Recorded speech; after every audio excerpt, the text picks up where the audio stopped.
kind of have a very small range. They're found only in a few canyons up in the remote areas of the Kimberley. And if you haven't read about kind of the way these are brought back into captivity, you need to read some of those stories or articles by John Weigel. There was just a recent publication, I can't remember the journal, but it was written by one of the guys that was along for the journey with John Weigel.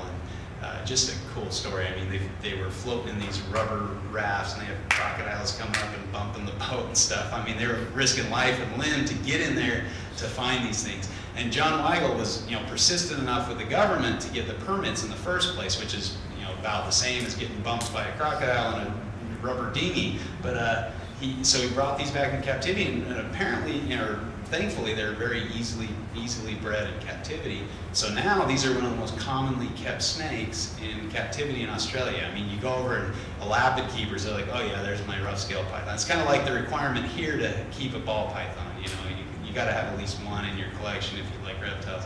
But they have some unique adaptations. They've got these kind of raised scales, a little ridge on each scale, which gives them their common name, rough-scale python.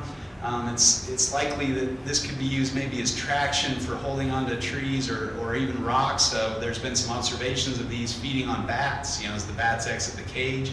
And so it could be that they're hanging onto the rocks, or kind of have more traction when they grab a bat and they're hanging from their tail, to hold on to that. So they have very long teeth, which have been implicated, to catch this species of rodent that sloughs their skin. And so they figure this is kind of an arms race to get longer teeth to grab a rodent so that, they can't slip out of their skin.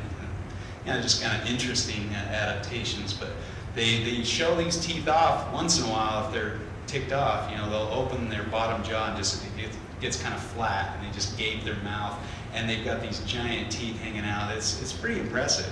I got to watch Terry Phillip get bit a few times on the arm. That's a picture in the book, in the carpet book, is Terry Phillip's arm as he's getting bit by a rough-scale python. But they're very cool species. Generally, they're pretty calm, pretty easygoing. There's only a few individuals that are kind of pissy. But